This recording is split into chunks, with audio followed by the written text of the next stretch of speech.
Disney family, welcome to another episode of For the Love of the Mouse. I'm Crystal. Thank you for joining us today. Today we're going to continue our series talking about the top 5 selections in different categories from the 2018 Flower and Garden Festival. This year marks the 25th anniversary of Epcot's Flower and Garden Festival, and it's going to run from February 28th, 2018 through May 28th, 2018, and it will mark the end of festival season at Epcot. That actually started in 2017 with the Food and Wine Festival, went into the International Festival of the Holidays, followed by the festival that was in January that I can't remember off the top of my head right now, and then ending with Flower and Garden Festival. So this is a really fun festival. It's beautiful and it mixes a lot of different things, including a ton of amazing topiaries and flower displays, and kind of starting spring and summer at Walt Disney World. And then also, of course, what Epcot festivals are known for are food and drink. So unlike a lot of the Magic Kingdom festivals and some of the other festivals around Walt Disney World, this is a festival that does not require an additional admission ticket. You get to enjoy everything, well, almost everything that Flower and Garden has to offer with just regular park admission. So it's really fun. And it's just like all of the other festivals at Epcot, where you don't need to purchase an additional ticket to enjoy the majority of the festivities for that festival. So today we're going to talk about the top 5 alcoholic drink selections at this year's Flower and Garden Festival. So let's get started. As usual, there are a ton of really great drink selections at this festival, and it's really exciting actually for our next segment that we're going to do, which is the non-alcoholic drink selections at this year's festival. But today we're going to talk about the alcoholic ones, and these were kind of difficult because there are a ton of really great selections this year. But our first one that we are going to talk about is at the Berry Basket, and it is the Twinings Green Tea Berry Mint Julep.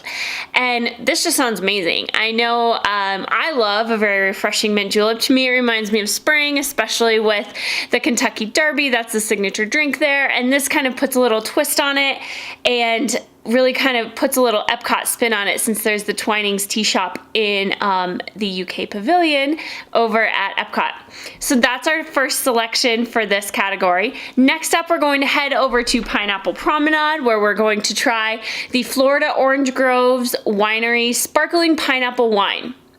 That just sounds amazing. Like, I could probably just drink that all day. I wouldn't do it, because that'd be bad, but it sounds amazing and refreshing and springy and delicious, and it's bubbly. And if you follow any of our other posts or our blog, you know that I love all things bubbly and all things fruity, so this is combining 2 of my favorite things. But I'm really excited about this one. I think it sounds really great. And actually, this Pineapple Promenade kitchen has some really amazing selections this year, so be sure to check that out. Next up, we're going to head to Florida Fresh, where we're going to grab the Florida Orange Groves Winery Key Lime Sparkling Wine. So the same concept with the sparkling wine, and even from the same winery, but we're going to get the key lime selection. Key lime is amazing. So I've never had a key lime alcoholic drink before, I don't think. I think the closest, and it's not even alcoholic, I think the closest thing I've ever had is a key lime LaCroix, and I love that. So I'm assuming I'm gonna love this as well, but I think that sounds really great. Next up, we're going to also stay at the Florida Fresh Kitchen, and we're going to go ahead and go with the Watermelon Cucumber Slushy with Ta Miami, I'm probably butchering that. It's T-A Miami, all one word, Florida Gin. And I think this sounds like a great thing as well. I love gin in the spring. I think it's a really refreshing and tasty drink, alcoholic option. I think it's got a great earthy kick to it, and I think it's going to be really great with watermelon and cucumber. Doesn't that just sound like summer? Because I think it sounds like summer.